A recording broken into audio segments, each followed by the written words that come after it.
Part 8. When one is faced with a yucky task, it is tempting to try and run in a completely different direction, which is what the well-known Hebrew prophet Jonah tried to do after he was asked by God to travel to Nineveh, the city of his enemies. He set out instead for the faraway region of Tarshish. But on his way across the sea to Tarshish, Jonah ended up in the sea and, of course, eventually in the belly of a whale. While we don't usually find ourselves in the belly of a whale when we've attempted to run away from what we don't want to face, we do often find ourselves in a sea, the sea of busyness.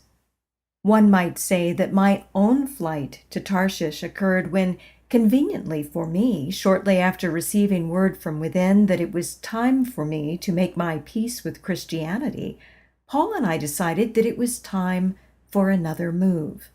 Our family had outgrown both our house and our yard. We wanted more room to expand, so we purchased a 14-acre plot of land out amongst the rolling green cow pastures of Rockbridge County. We thought it would take a while for our little house in town to sell, but it sold in a flash before we had even had the chance to put it officially on the market. Making my peace with Christianity was the last thing on my mind. There was simply too much to do now. I was in the sea of busyness. Since there were absolutely no houses to rent at that time, I had to beg a friend to take his empty house off the market so that we could rent it. Eventually, he agreed, and we felt very fortunate, most especially since this house we were now renting was no more than a mile from our newly purchased property. Our building site, at the top of a gently sloping 7-acre meadow framed by 7 acres of woods, featured a beautiful view of the Blue Ridge Mountains, whose colors ranged from azure to purple and from green to gray, according to the changing light and humidity levels of the day. We loved popping over daily to watch the weekly construction of our new home and to observe the abundance of wildlife in the meadow that included foxes and deer, wild turkeys and rabbits, groundhogs, snakes, possums, and squirrels. Standing as a backdrop to all this wild fecundity were the tall and comforting peaks of the Blue Ridge Mountains. One couldn't help but feel happy in our meadow, which is why, at the suggestion of our daughter, we quickly named it Happy Meadow. By this time, both children were in school. Abby had entered the 1st grade. Austin was now attending preschool 3 mornings a week. We even had a brand new dog, a little Jack Russell Terrier, whom we had named Maggie. Once again, our little family hummed with happiness. For each of us, life couldn't have been more perfect. Away from the hustle and bustle of town, surrounded now by the rural beauty of the countryside, a new form of creativity erupted from my heart. This time, it was music. Now I had melodies sprouting from within. Using the keys of our piano to hunt and peck for the notes I heard in my head, I would then musically notate the melody into single-line treble clef measures, adding to that a few basic bass clef chords to play with my left hand. After this was done and the melody was complete, I would then ask myself, what is this music saying? Slowly, I would intuitively work out the message of each melody. Sometimes there was only 1 verse, at other times there were 2 or 3 verses, but always I could feel intuitively when the message of the song was complete. Then I would sing it for my family. At first, I sang my songs to piano accompaniment, but our upright piano was too loud for my soft voice, and that caused me to overcompensate in volume to such an extent that my vocal cords became sore. That's when I remembered the old nylon string guitar my father had given me as a high school graduation gift after he had overheard me once proclaim that it would be fun to learn how to play classical guitar. Although I had never learned to play the instrument, it had been traveling with me, stuffed into one closet or another, from Chapel Hill to East Lansing to Lexington. Fortunately, the strings on the neck of the guitar were still intact. I bought a guitar chord chart and began to teach myself how to play the handful of chords that were needed to accompany my new creations. Always my songs were either in the key of A minor, D, or D minor. Often my fingers would fumble as I played my simple chords upon the neck of my nylon string guitar, but I didn't care. Never having been trained as a singer or a guitarist, I cherished my childlike, non-professional, beginner status approach to songwriting.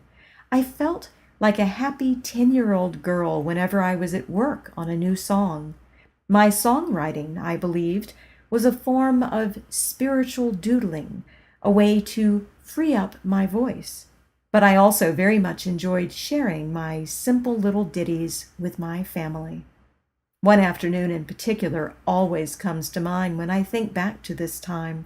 We were packed into our minivan on our way to an outdoor performance at the Limekiln Theater when Paul and the kids began to sing one of my little songs.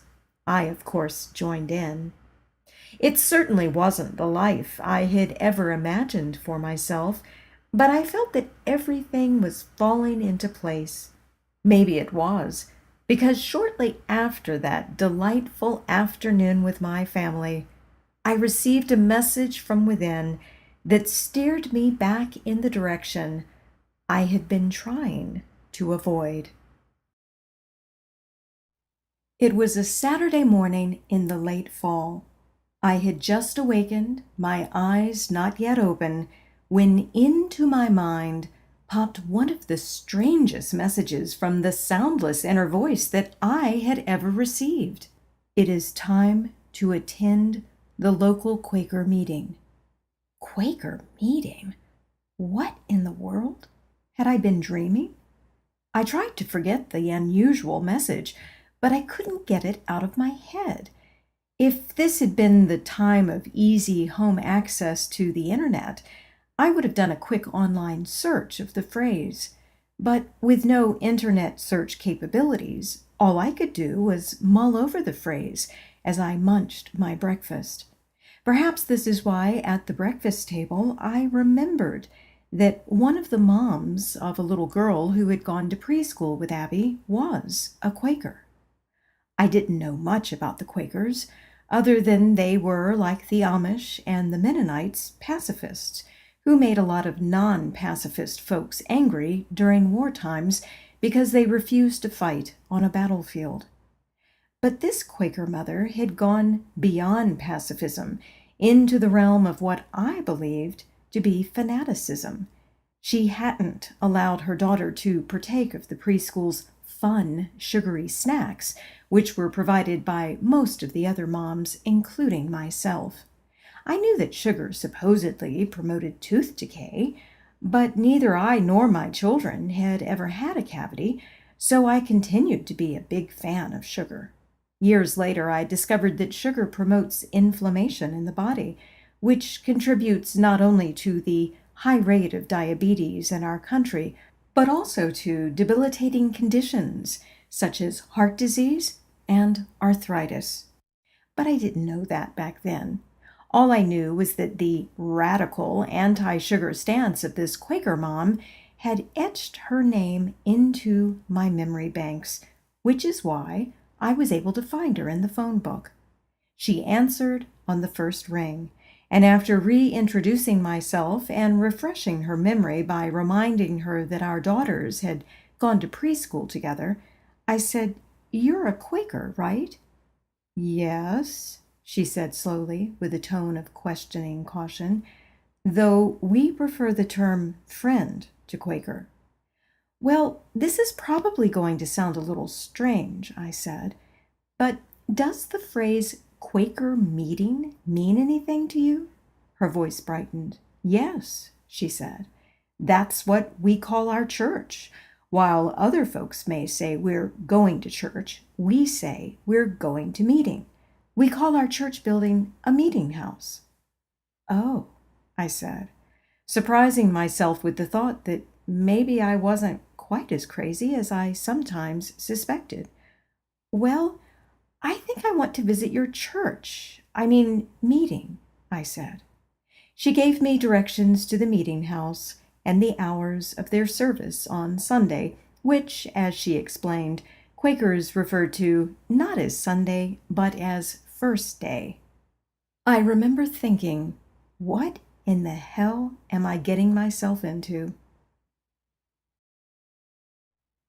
I was a little scared the day I arrived to my first ever Quaker meeting, which is why I had talked 6-year-old Abby into going with me. Paul and Austin weren't at all interested. After we got ourselves settled on a back pew, I began to feel a bit more comfortable. There had been no one to greet us at the church's entrance, and now I knew why. It appeared these Quakers were doing nothing more than silently meditating. I leaned towards Abby's ear and whispered, "I guess this is a group meditation. Sorry, you're going to have to be quiet." Abby, of course, did not know how to meditate, which is why she was happy when, after about 15 minutes of silence, a woman around my age stood up and began to quietly round up all the children, motioning with her finger for them to follow her. Abby gave me a look that said, "Can I go?" And I shook my head yes. "I'll see you after the service," I whispered to her as she happily jumped to her feet. The children were taken through a door at the opposite end of the building into another room, presumably, I thought, for some form of non-silent religious education. Not for a moment did I worry about what sort of non-silent religious education that might be. I think it was because from the moment I entered that worship space, I completely trusted these silent strangers. But why exactly did I trust them? I think it was a combination of two facts. One, they obviously loved silence as much as I did, though I don't think I fully realized my love of silence until the moment I stepped into the worship space of those quiet Quakers.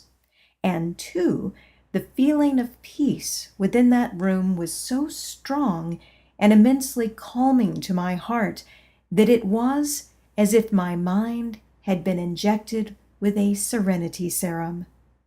My eyes closed and I slowed my breathing.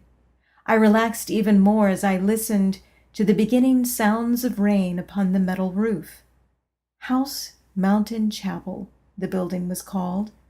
It was currently on the market. The local Quakers did not yet own a meeting house, but they were in the process of shopping for a new home.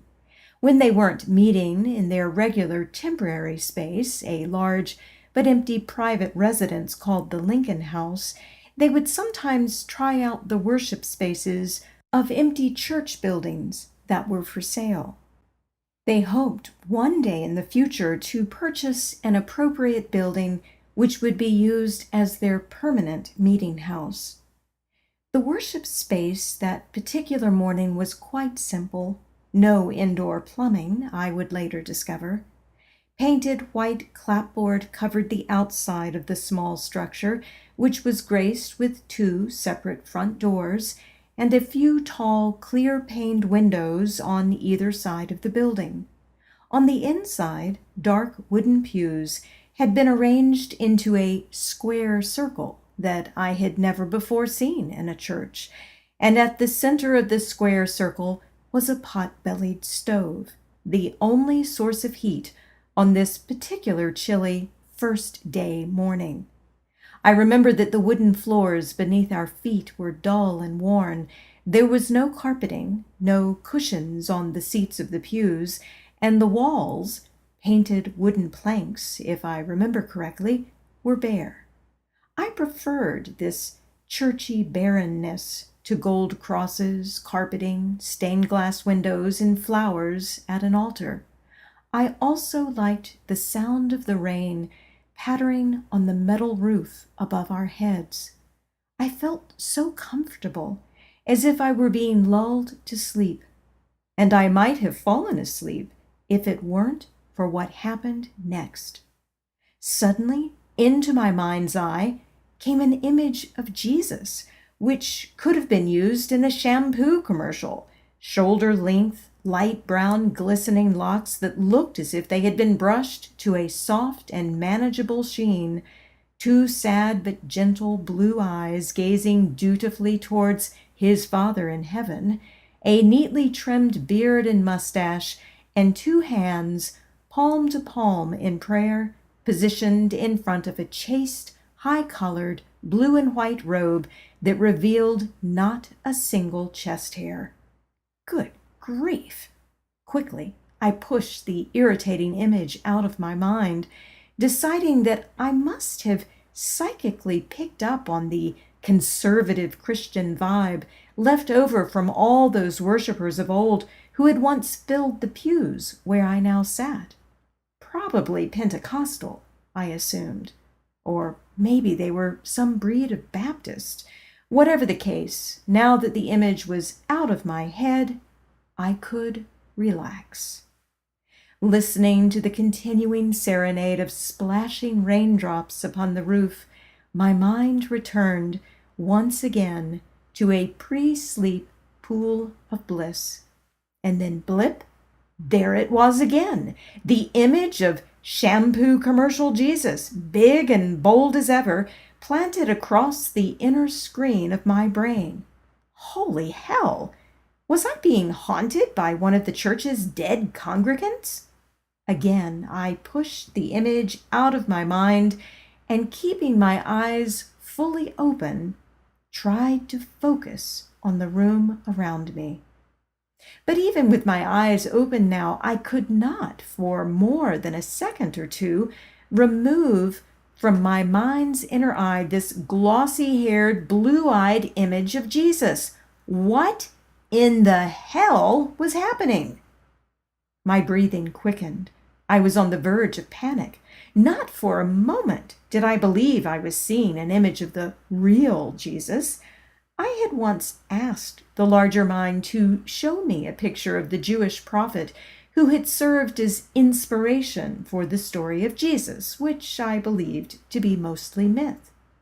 What had come into my mind that day was a disturbing image of a wild man, a black halo of thick, unruly curls, dark facial hair, and angry brown eyes that were lit with the fire of a religious zealot.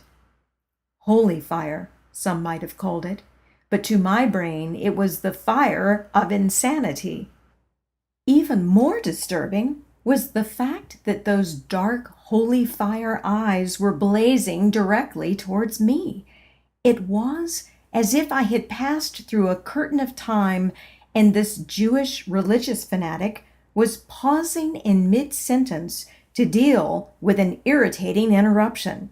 His eyes, boring into me, seemed to ask, "What form of spirit are you? Speak!" Instantly, my eyes snapped open. The image of the crazy religious fanatic vanished, and I vowed never again to ask the larger mind for an image of anyone else from the past who had ever walked the earth. I had kept that vow, but this new face of Jesus was far more disturbing than the image of the Jewish religious fanatic, simply because I couldn't get this image out of my mind. "Go away," I silently yelled to whoever or whatever had invaded my brain. But the image of shampoo commercial Jesus remained. God damn it, I mentally projected to what I now believed was some sort of a trickster ghost playing with me. This isn't funny. My heart was thumping like a frightened animal in my ribcage. "Help!" I telepathically transmitted to the larger mind. And then came a thought which shocked me.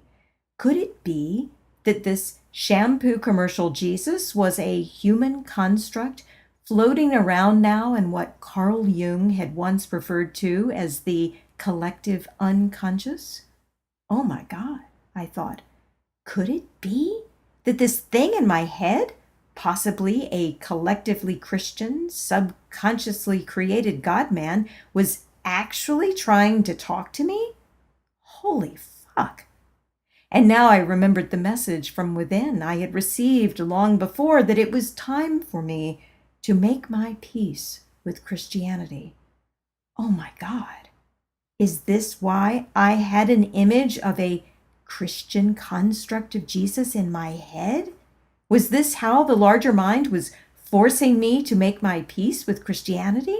By shoving into my head an image of this Christian God man? Holy fuck. This can't be happening, I thought. This is just my imagination playing tricks on me because I'm in an old church building filled with the energy of long dead conservative Christians. This isn't real. The image of shampoo commercial Jesus remained. I looked around the room in vain, hoping to find a pair of open eyes with which I could make some small amount of human contact. But every eye was closed, every head slightly bowed. No one in the room appeared to be the least bit agitated, but I sure as hell was. If not for the fact that my daughter was in some back room of that church building, I would have flown out the door. Why? I silently called out to the larger mind.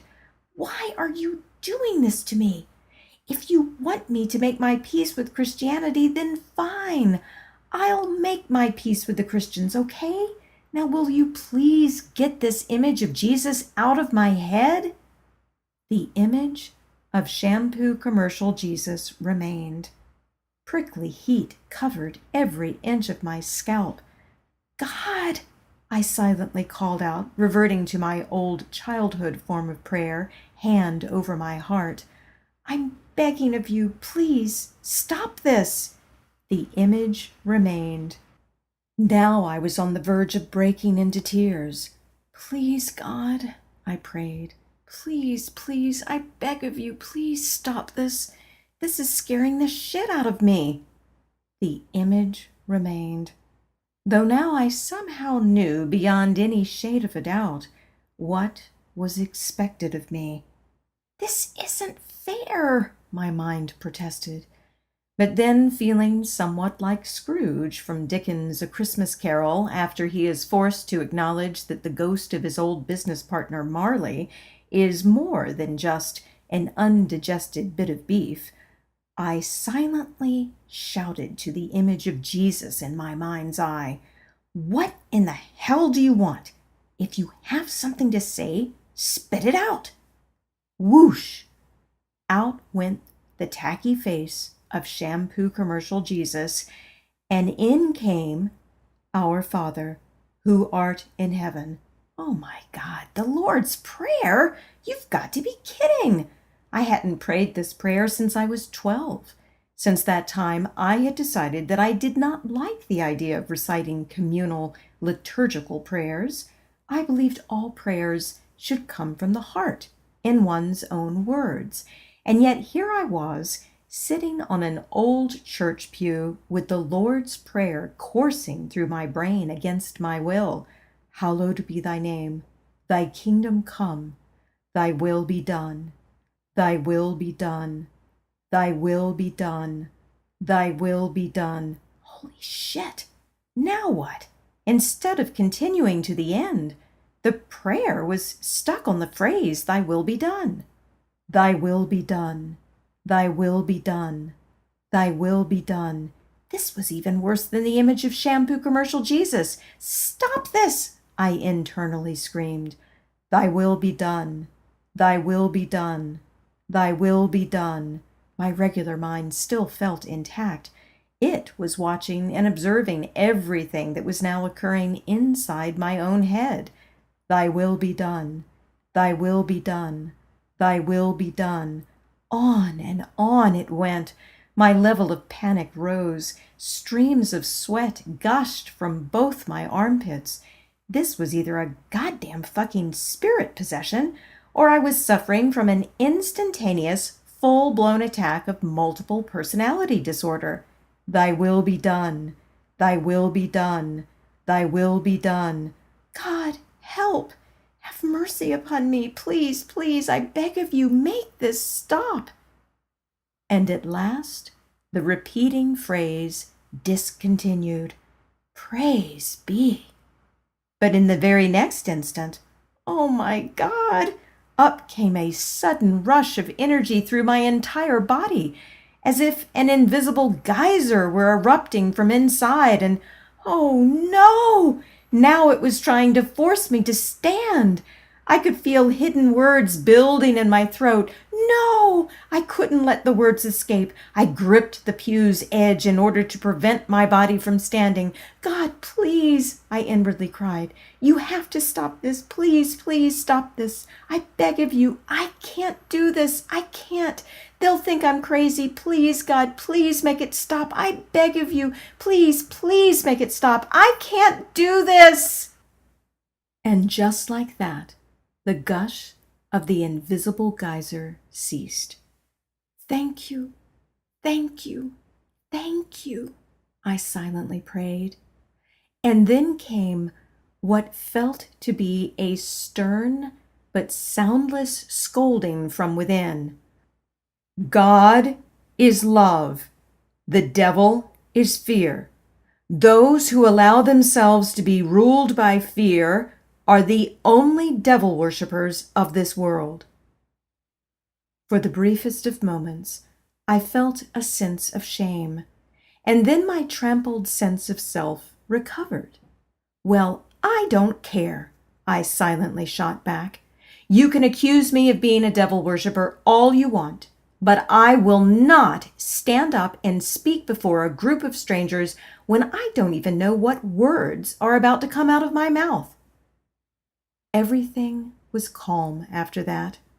No more shampoo commercial image of Jesus.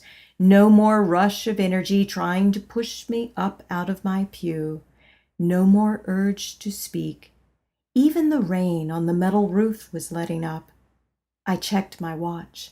Thankfully, the service was almost over. 10 minutes left to go. Staring straight ahead to the pew in front of me, I placed my hands on top of my lap and waited for those 10 minutes to pass. And then came a feeling of hot warmth in the palm of each hand, and somehow I knew that someone in that room was about to speak the very same message that I had been too afraid to deliver. In the next instant, a man's loud baritone voice rang out, and he said, I'm seeing an image in my mind now, a flock of birds. They are many, but they are flying as one united group. I feel as if God is telling me that one day humanity will be as this flock of birds. We too are many, but one day I believe we will live and move as one being upon the earth. The image of those birds reminded me of my vision of the light within all things that I had seen in the warehouse district of Stanton. If this inner light that I had seen while stopped at that street corner in Stanton truly was the energy of a hidden form of consciousness, as I had interpreted it to be, was it really all that impossible to imagine that in the future, every human brain of Earth might someday be telepathically linked? With a small ounce of regret, I thought to myself, I could have delivered that message. And in that moment, I knew that I would be returning to the Maury River Friends meeting. I never had another Jesus experience while worshiping on First Day mornings with the Maury River Friends, but I did have 2 more encounters with what I believe to be the spirit of Jesus within the collective unconscious of humanity. One was prompted when a friend called to ask if I would serve as her first ever hypnosis guinea pig. She had just completed a week-long certification program in hypnotherapy, and she wanted to test her new skills. "You have such a visual brain," she said. "I figured you might be easy to hypnotize." "Sure," I said, eager to help. On the morning that we were to begin the hypnotherapy session, I was filled with the strangest inspiration. "Is it okay if I say a prayer first?" I asked. I felt a little uncomfortable asking such a question because my friend, like me, had left Christianity behind when she was very young. "By all means," she said.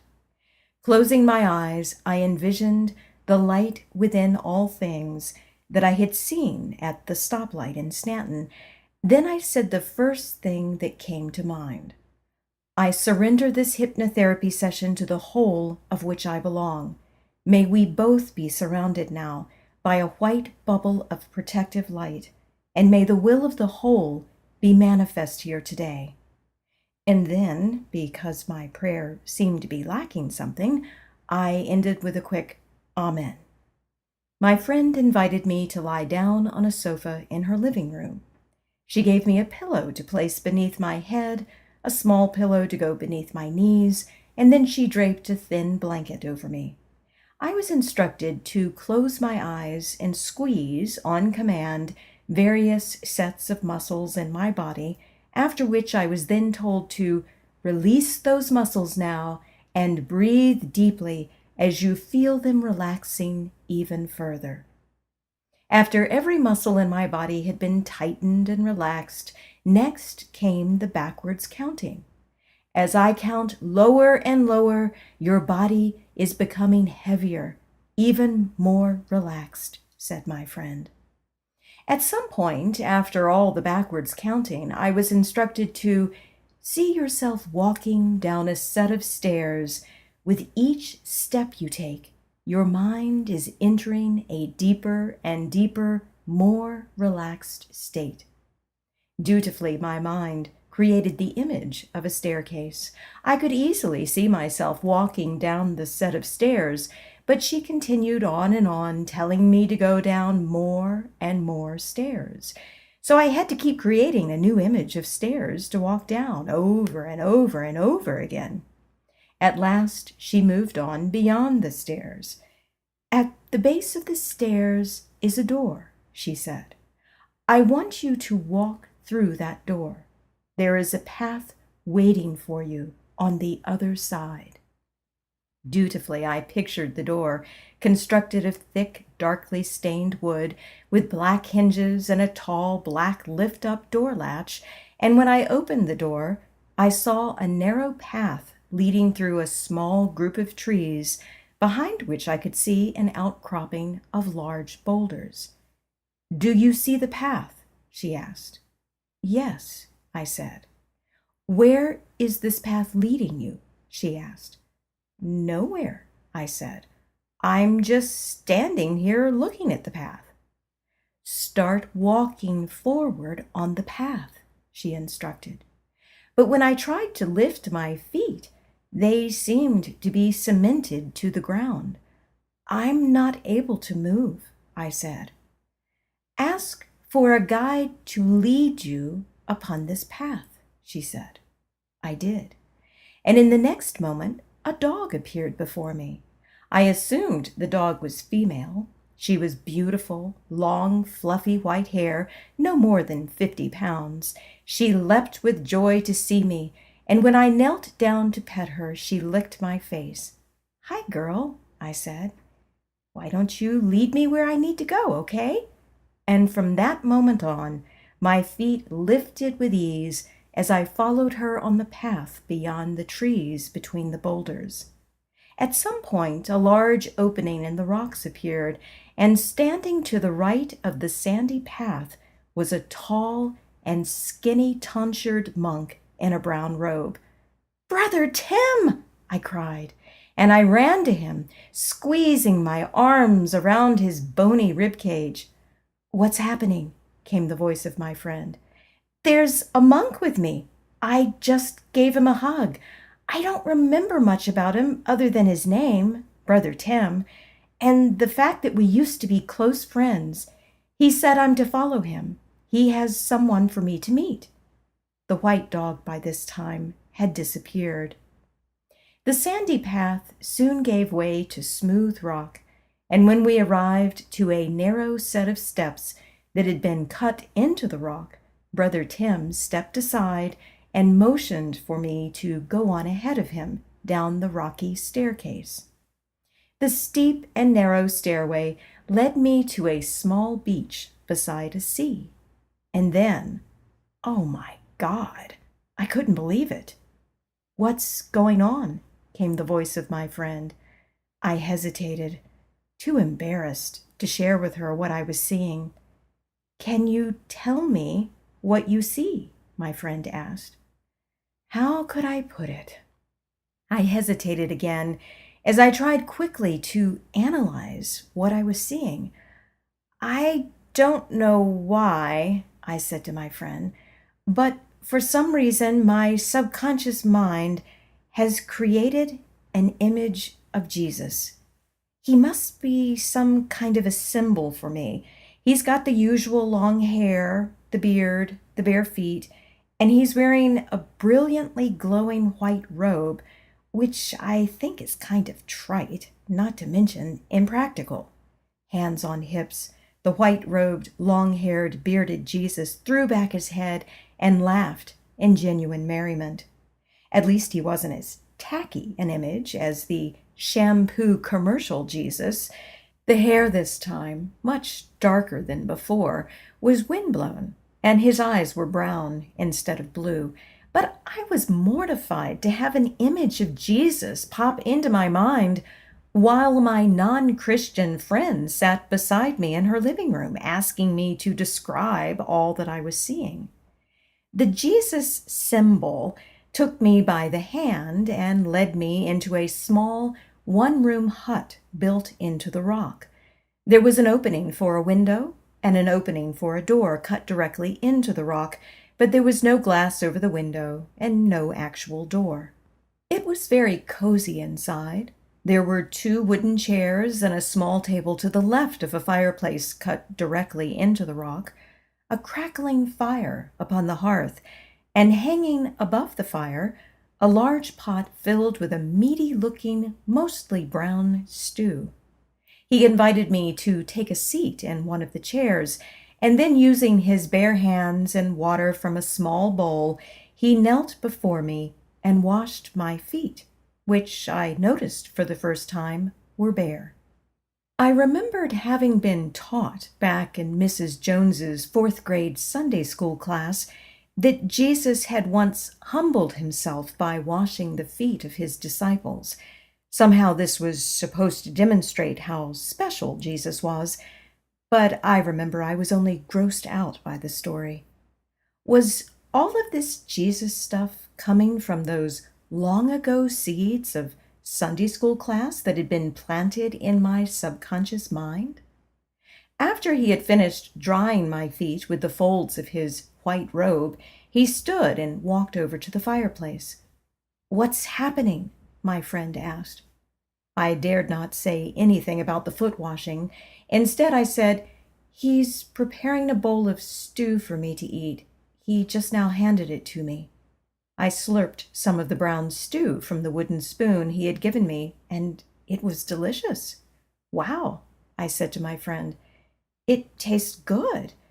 I think what I'm eating is goat meat. I don't know for sure because I've never had goat meat, but it's really good. I'm surprised that I can actually taste it." When I was done, he took the small bowl and spoon and placed them on the floor beside my chair. Then he drew close to me, on his knees, his face very serious, and he asked me to bless him. "What?" I said. He repeated his request. Again came the voice of my friend. "Tell me what happened." Oh boy, What would she think of this? He's in front of me on his knees. He just asked me to bless him. Have you? My friend asked. No, I said. This is stupid. Why in the hell should I bless an image of Jesus that my subconscious mind has created? The whole thing is crazy. Maybe a part of your subconscious mind is seeking your blessing because it wants you to make your peace with it, she said. Holy crap, I thought. And then because he was still kneeling in front of me, waiting for my blessing, and because my friend was sitting in a chair beside me, waiting to see what would happen if I blessed this image of Jesus that my subconscious mind had created, I placed both my hands on top of his head, and I said, I bless you, whatever you represent within my subconscious mind. And then came the tears. It was a torrent of tears. I cried and I cried and I cried. And all the while, I was so embarrassed because I knew I was losing my shit in front of a non-Christian friend who was probably wondering what in the hell was wrong with me. Later, I would discover that as I lay there on that sofa crying my eyes out, my friend also was crying.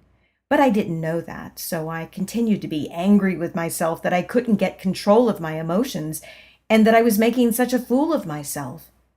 At long last, however, the emotional storm within me passed. My crying stopped, and after a moment of silence, I heard my friend's voice again. Do you know why you were crying? She asked. Yes, I did, but I didn't want to tell her. I kept my mouth shut. I wanted this session to be over.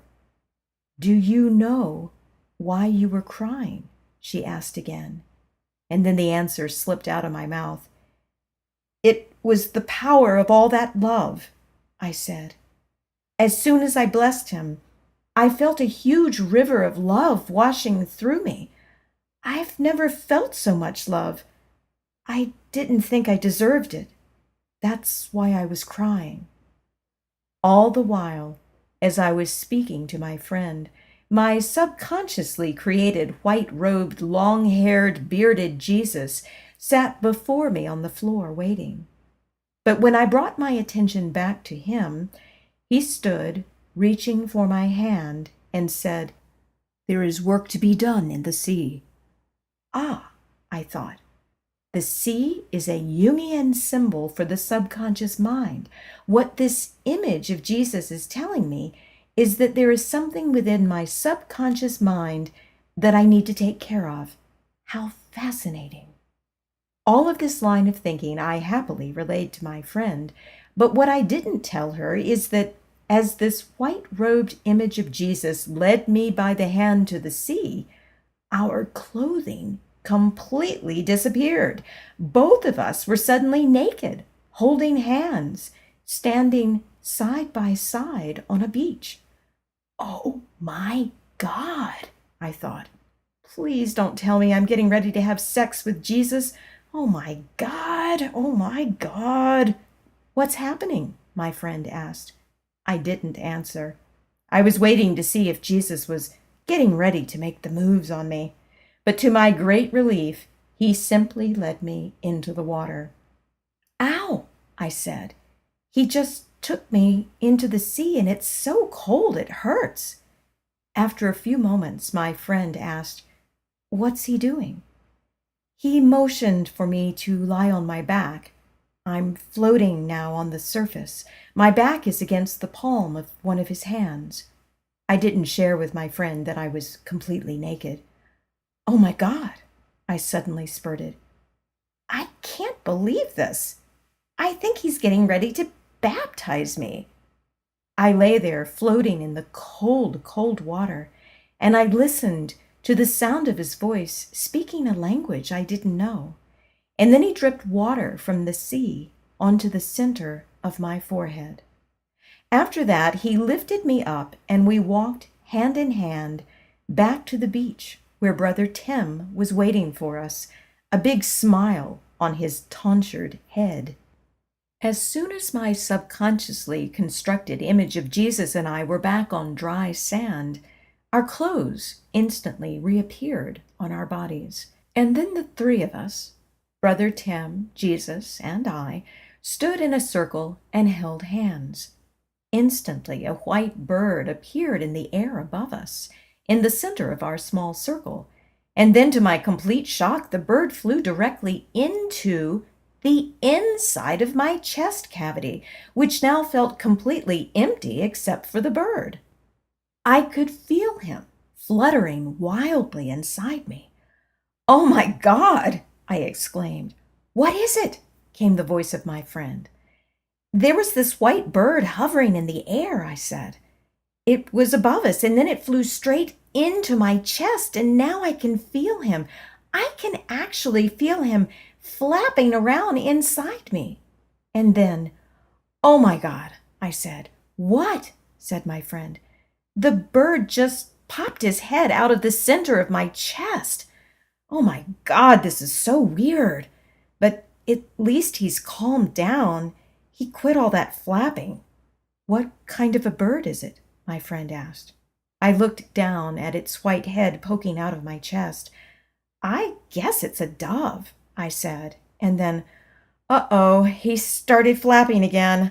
Oh my God, I'm now going up into the air. I think it's because he's flapping his wings inside my chest. He's making me fly." In an instant, I was high above Jesus and Brother Tim. I flew higher and higher. Soon I was soaring over a vast mountain range that looked like the Himalayas. And then I was way up high in the clouds. And then I realized that my head hurt like hell, like it was suddenly in a vice grip. "I've got to stop," I said to my friend. "My head is in a lot of pain right now." "Okay," she said. And she began to slowly count again, from 1 to 5, or maybe it was 1 to 3, counting me back into my body, back into her living room. And then I was told to open my eyes. I did, and instantly my head pain vanished. Later that day, back at home, Paul asked me how my first ever hypnotherapy session had gone, and feeling immensely embarrassed, I told him the story of my mind's crazy subconscious construction of a meeting with Jesus, the stone hut on the beach, the small bowl of goat stew I had eaten, and the whole baptism thing. Feeling embarrassed, I left out the bit where I had blessed Jesus and cried my eyes out, and the fact that the baptism had been conducted without clothes. When I told Paul about how I had been standing on the beach with Jesus and Brother Tim, and the white bird suddenly appeared above us, Mr. I have many scriptures from the Bible memorized said, "And he saw the Spirit of God descending like a dove." I said, unimpressed. The scripture Paul quoted was vaguely familiar to me, but I didn't want to think any more about my most recent Jesus experience. It was far weirder, in my opinion, than what had happened at the Quaker meeting. I went to bed that night hoping that the beach-loving, white-robed, foot-washing, goat stew-serving, baptizing while standing naked in the sea Jesus would be the last image of him that I would ever see in my mind's eye. And, as of the date of this writing, it has been. However, it was not my last Jesus experience. Looking back on my crazy Jesus experiences, I can't help but wonder if the main reason Jesus was in my head at all was that every Sunday morning, or as the Quakers at the Maury River Friends meeting referred to it, every first day morning, I was sitting in silence, worshiping week after week with a group of folks who had a high regard for Jesus, even if not all of them considered him to be the Son of God. My third Jesus experience was of a non-visual variety. It occurred after I had been working for a period of time in a gift shop in downtown Lexington. I had decided to purchase some music recording equipment so that I could begin sharing my songs with family members and friends. I had taken a part-time job at a new agey sort of a gift shop that had recently opened in downtown Lexington. The owner of the store, which was called Sunday's Child, sold a great variety of religious statues, posters, greeting cards, books, gemstones, musical CDs, and jewelry. On this particular Saturday, I was in the store working by myself. A white-haired old woman, smartly dressed in a wool suit and sturdy, low-heeled black shoes, entered through the bell-topped, tinkling front door. She said hello, and I was surprised by her British accent. But I was even more astonished when, a few moments later, she erupted in crisp British tones. "This shop is full of Satan's tools!" She was standing in front of the shelving that contained our collection of small statues featuring Buddha, Jesus, and Ganesh. A hushed stillness came over the other customers in the store. No one, including myself, dared to move. "You," she admonished, pointing a finger in my direction, "are leading people away from God." Though their bodies remained motionless, the eyes of every customer now turned to me. "Ma'am," I said, taking a deep breath to calm myself, "I'm just a part-time employee. I'm not the one who decides what is to be sold in this store. If you have a problem with our merchandise, you can take it up with the store's owner. She'll be back on Tuesday." "My dear, you have chosen to work here," she said. "Look at this." And she motioned with her hand to yet another shelf. "Tarot cards! Only witches use tarot cards." I didn't know anything about tarot cards, but before I could think of how to respond, she made a hasty retreat to the front door. The bells of the door tinkled once again, but before exiting, she spun around and glared. "You will find your punishment in hell," she said, and with one index finger raised in the air, she added, "And when you're burning in the eternal fires of hell, don't say I didn't warn you." The door happily tinkled behind her, and there followed a few awkward chuckles from the store's remaining customers. "What a wacko," one of them muttered, and then another one looked to me and said, "I'm impressed that you were able to keep your cool." What she didn't realize is that a volcano of rage was on the verge of erupting from within me. I was doing everything in my power to contain it, but I knew that soon, very soon, I was going to blow. 2 hours later, closing time arrived. As soon as the store was empty and I had locked the front door, I shut myself into a back storage closet, closed my eyes, and angrily hissed, "I ask at this time to be connected to the Spirit of Jesus who is floating around within humanity's collective unconscious." I waited 10 seconds for the connection to be made. Then I continued, "I am sick and tired of your goddamn fucking mean-spirited, judgmental as hell followers. I can't take it anymore. You've got to do something about them. They seem to get less and less loving with each passing year. I can't stand them. In fact, I hate them." Suddenly came the feel of soundless energy laughter from within. "This isn't funny," I said. "I'm serious." Then, like a gentle whisper from inside my head, came the beginning of that famous hymn I had once sung as a child growing up in the Methodist Church. "Jesus loves me, this I know." "I am not singing Jesus Loves Me," I sputtered. "Christianity sucks. It's the worst religion in the world. If I could, I would stamp it out of existence. Do you hear me? Christianity sucks." Again came the same gentle whisper of words. Jesus loves me, this I know. Stop it! I yelled. But this time the song did not stop. And as it continued to wend its way through my head, I realized that the words to the hymn had been changed. For his spirit tells me so. He and I to God belong. We are one, and the one is strong. I waited, and the soft, gentle whisper of words continued. Yes, we are one. Yes, we are one. Yes, we are one. And as one, the whole world is strong. I thought that was the end, but yet another verse began to form itself within my mind. Long ago, the world was made, when down to rest God's head was laid. All the world he's dreaming now, to awaken him to his will we must bow.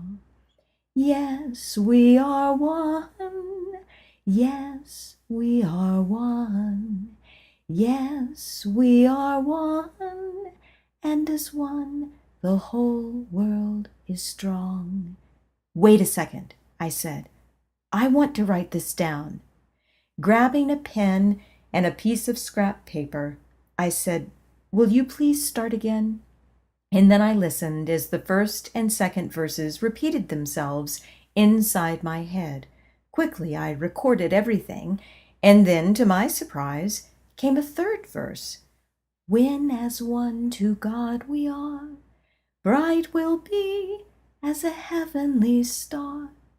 With all the stars above we will sing, all of heaven will hear what from earth we bring. Yes, we are one. Yes, we are one. Yes, we are one. And as one, the whole world is strong. I had to admit, I liked the new lyrics. Thank you, I said. And if it's all right with you, I think I'd like to make a recording of the song. That is, once I have my new recording equipment. And then I added, but don't think that changes anything. I still say your followers suck. So what exactly was this spirit of Jesus floating around in the collective unconscious of humanity? Was he truly, as I believed, a creation of humanity's collective unconscious?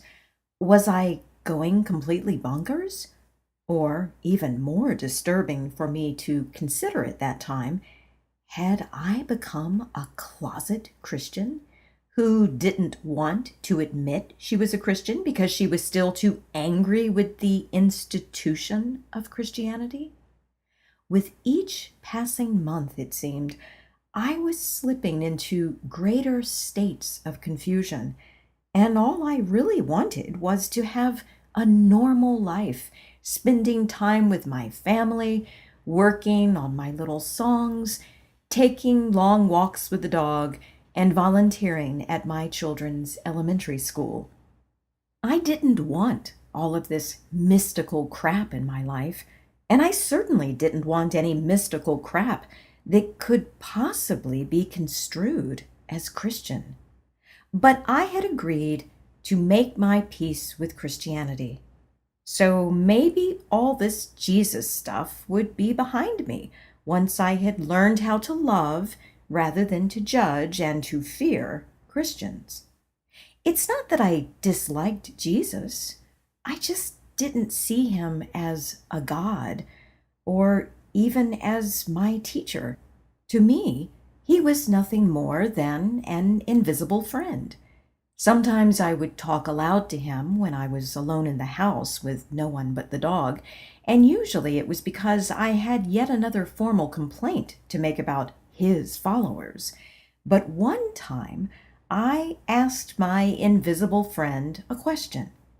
Spirit of Jesus within the collective unconscious of humanity, do you expect me eventually to begin worshiping you?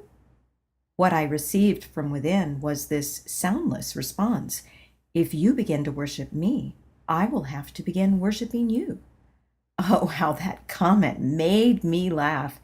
I had to hand it to the fellow, this invisible friend who was probably nothing more than a creation of my imagination.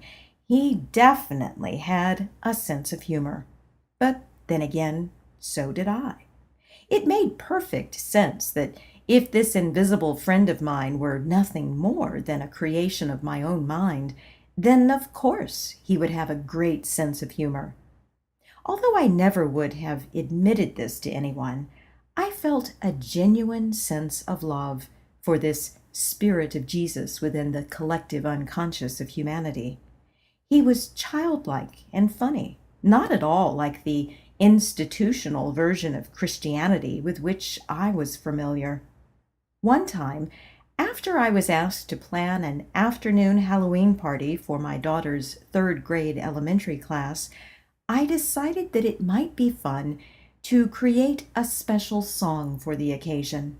I could dress up in my witch costume and perform my little song in front of the children after their packaged Halloween cupcakes, candy, napkins, and 4-ounce juice boxes had been distributed. But try as I might, I could not come up with any lyrics or lines of music that I liked. Purely as an experiment, I asked yet again to be connected to the Spirit of Jesus within the collective unconscious of humanity. Since I had enjoyed what I believed to be his new lyrics to the hymn Jesus Loves Me, I decided to ask him for help in creating a Halloween song as a gift to the school children in my daughter's class. It certainly wouldn't hurt to ask, I decided. 10 minutes later, I had not only the words, but also the melody to a Halloween song. I rushed to the piano to pick out the musical notes and to scribble the lyrics as quickly as I could. A wind that makes us screech, a witch with a warty beak on Halloween makes me scream. A creepy, scary scratch, a goblin on my back on Halloween makes me scream. Ghosts who walk at night, vampires who always bite, make me scream on Halloween. Make me scream on Halloween. Make me scream on Halloween. I laughed the first time I sang it through, and the children in my daughter's third grade classroom also laughed, most especially when I surprised them by issuing a real scream at the end of the song. My scream made them jump in delighted fright, and then they squealed with peals of laughter. I was smiling as I exited the school that day to await the release of my children. Standing in the school parking lot, along with all those other moms and a handful of dads, I overheard one woman telling her friend, "Look at that woman. She thinks she's a witch." "She doesn't know witches burn in hell," her companion replied. They both glared at me in my green witchy face makeup that included a large warty beak, black-rimmed eyes and lips. It was a costume that had, just a short while before, made young children squeal with delight. "Miss Witch! Miss Witch!" they had happily cried. "We want to hear your song again!" But where was that gleeful joy now amongst their parents in the school parking lot? As I looked around me, I noticed that there were other parents in the parking lot glaring at me as if I were the devil incarnate. Holy crap! What was wrong with these people? Where was their sense of fun? Later, I spoke with one of the male teachers of the school, a man who claimed to be a serious Christian. I asked him why these parents in the parking lot had been so angry with me. "When you dress up as a witch, you promote witchcraft," he said. "And if you're promoting witchcraft, you're assisting the devil, which means you're against God." "You have got to be kidding," I said. "No, I'm not," he replied. And from his condemning eyes, I felt the weight of an invisible stamp upon my forehead, bearing the message, "Bound for hell, keep away." I thought back to the recent impish fun I had shared with the invisible spirit of Jesus within the collective unconscious of humanity. Whatever invisible spiritual form of Jesus I had been connecting to recently, he was not in any way an entity these particular Christians worshipped. I realized more than ever that I could never call myself a Christian, even if I now imagined Jesus as an invisible friend. No, I didn't worship him. And no, I didn't even talk to him every day. He was more like the occasional buddy that I checked in with every once in a while if I had a question that I thought he might be able to answer, or if I noticed that I had yet again roused one of his followers to the point of anger or fear. In such moments, if I didn't give in to my own anger, I would send a quick but silent SOS to my friend. "Will you please give this particular follower of yours whatever he or she most needs now?" And always I would see in my mind's eye the white-robed, long-haired, bearded beach version of Jesus standing behind the individual, his hands resting upon the person's shoulders. And I would watch one of two scenarios. Either the fear, worry lines, or anger would dissolve from the individual's face, or the individual would quickly change the subject. The J-Man, I was discovering, was a good friend to have when it came to dealing with Christians. It is interesting to note, and a bit ironic, that shortly after I realized I was now thinking of the spirit of Jesus within the collective unconscious as an invisible friend, I learned from one of the local Quakers that the reason they referred to themselves as Friends with a capital F, more formally as the Religious Society of Friends, is that they considered themselves to be friends of Jesus.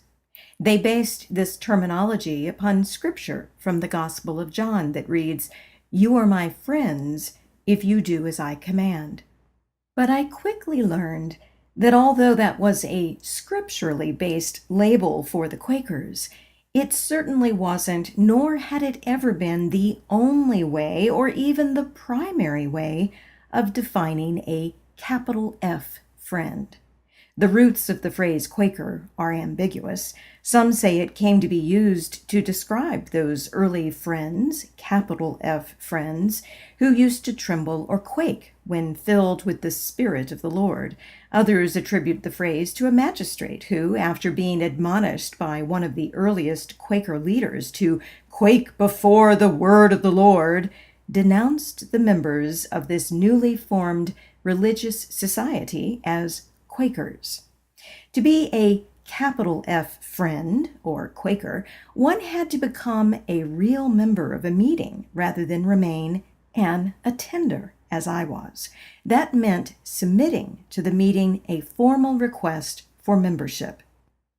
Once this request was made, the next stage of the process involved a meeting or combination of meetings with what is known as a clearness committee. A small group of members would gather to listen to the applicant's reasons for seeking membership. During these meetings, the members of the Clearness Committee would discuss with the potential member not only why this individual was seeking membership, but also what the duties of formal membership entailed. The members of the Clearness Committee would also usually discuss the history of the organization, the very personal beliefs that are found amongst the non-creedal friends, and also their most commonly shared values. To join a Quaker meeting was akin to marrying the meeting. Although I understood the concept and even realized why it was practical, I balked at the line of division that was drawn between the attenders, such as myself, and the real members of the meeting.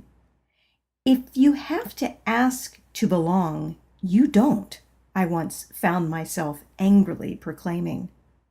Whenever the local Quaker meeting held what I cynically referred to as membership drives, when official members would share testimonials about why they personally had decided to formally join the Religious Society of Friends, I could feel clouds of steam rising out of my ears. Fortunately for me, the membership drives didn't occur too often, so for the most part, I was content attending meeting each first day of the week. In fact, I was so happy with my overall experience with the local Quakers that even Paul decided that it wouldn't be too weird for him to also go to meeting. After that, we began to regularly attend the local meeting as a family, much to the irritation of our son Austin, who always begged in vain every single first day morning to remain at home. Not too long into my relationship with the local meeting, I discovered that not all Quakers thought of themselves as Christian. Some considered themselves to be Quaker Universalists, which I secretly defined as Unitarians who like to meditate. The Quaker Universalists, for the most part, did not appear to pray to Jesus, or even to, as one Quaker woman once put it, a Santa Claus God.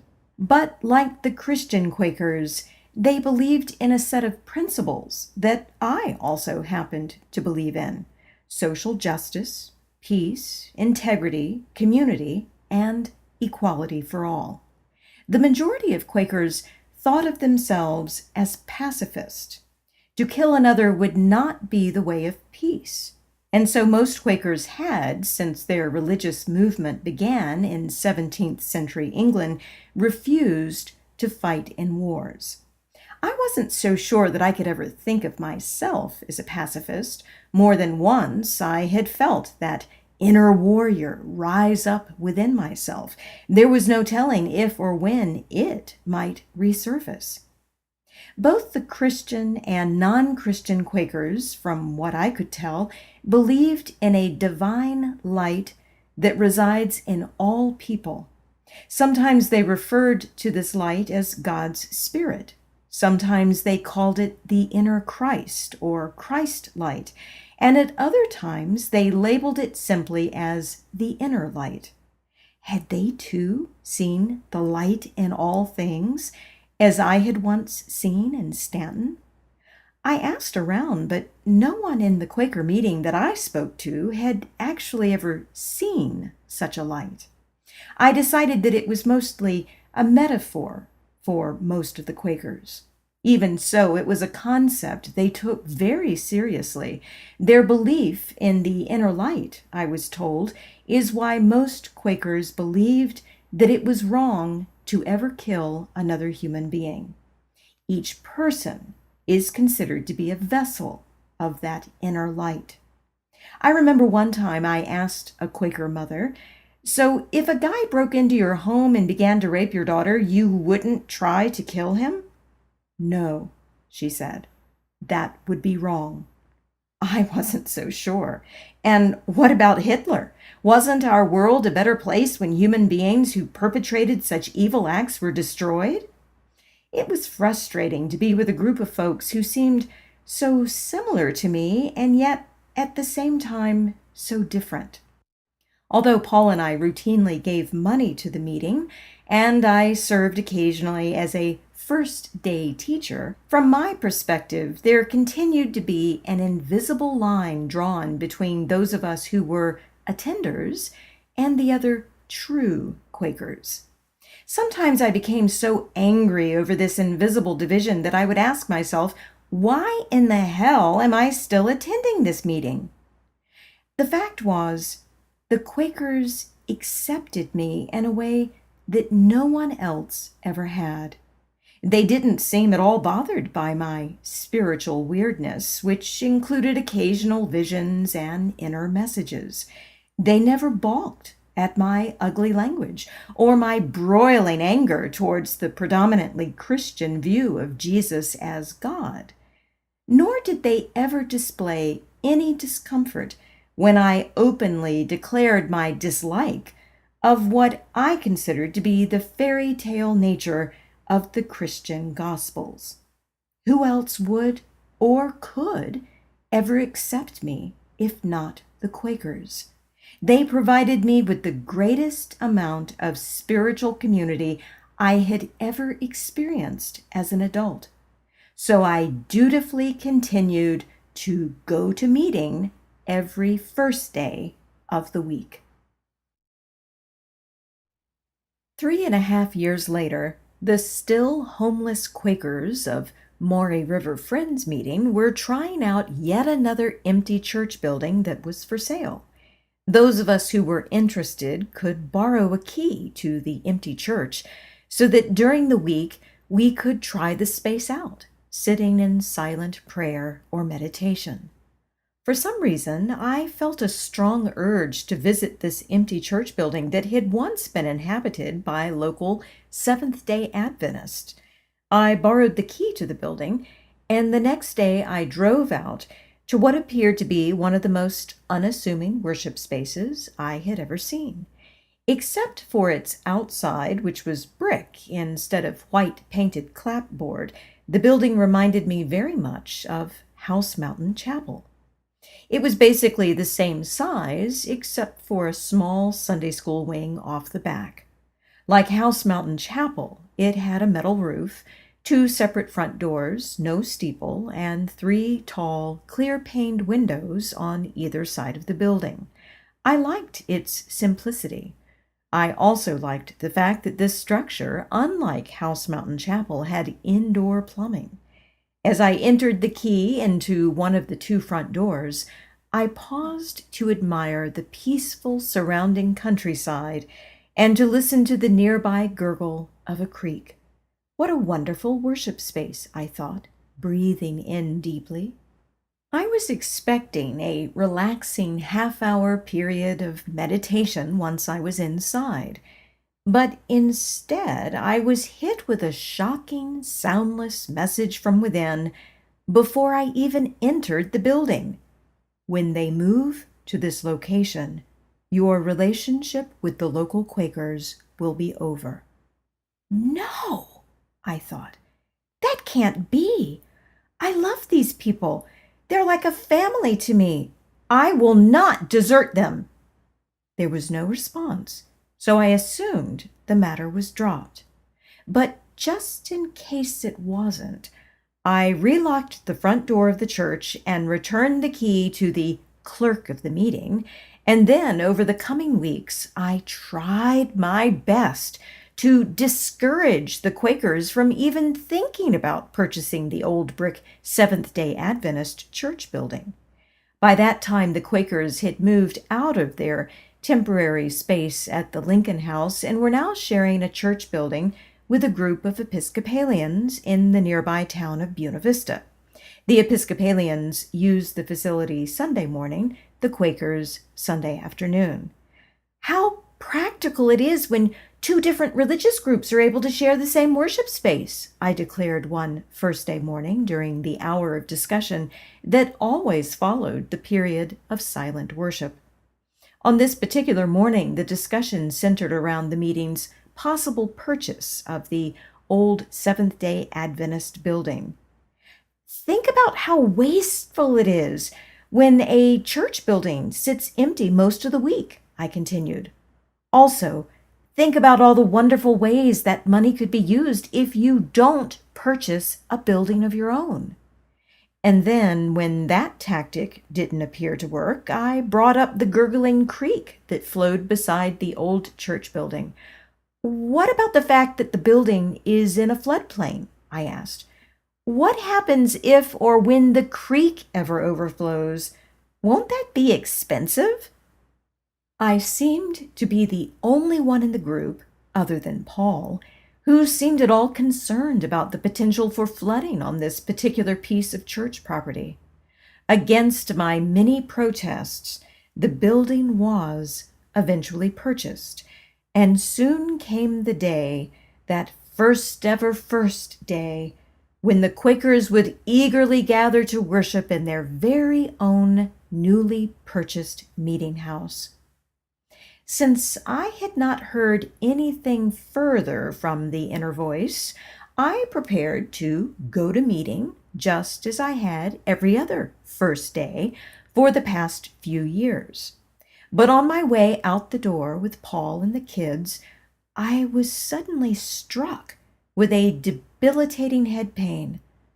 Paul, I said, I must be coming down with something. I've got this awful headache all of a sudden. Why don't you and the kids go on without me? I think I need to lie down. Do you want us to stay home? He asked. No, I'll be fine. I'm going to take some aspirin. Right before they left, I grabbed a couple of aspirin and a glass of water. Then I lowered myself upon the sofa of our den, and I listened to the crunch of tires over gravel as my little family drove the length of our drive and up the hill over the narrow, unpaved road in front of our house. In the instant when I could no longer hear the sound of tires crunching over gravel, bloop, my headache pain disappeared. God damn it, I muttered, guessing that the source of my headache pain was none other than the source of the inner voice. Furious to have been tricked in this way, I was now more than ever determined to go to meeting the following Sunday. But the next week, the same thing happened again, only this time the headache pain was even greater than it had been the previous Sunday. This isn't fair, I telepathically transmitted to the larger mind as I winced in pain on the sofa in the den. But even though the headache pain was greater than it had been the week before, instantly it disappeared once I could no longer hear the crunch of car tires on the gravel road in front of our house as Paul and the kids drove off to the Quaker meeting. Still, I tried a third time the next Sunday, and the amount of pain in my head was so great that I could do nothing more than go straight to the sofa and clasp my head. I wasn't surprised when, a few moments later, as soon as I heard the last crunch of gravel from Paul's car, the intense head pain instantly vanished. How can you do this to me? I cried.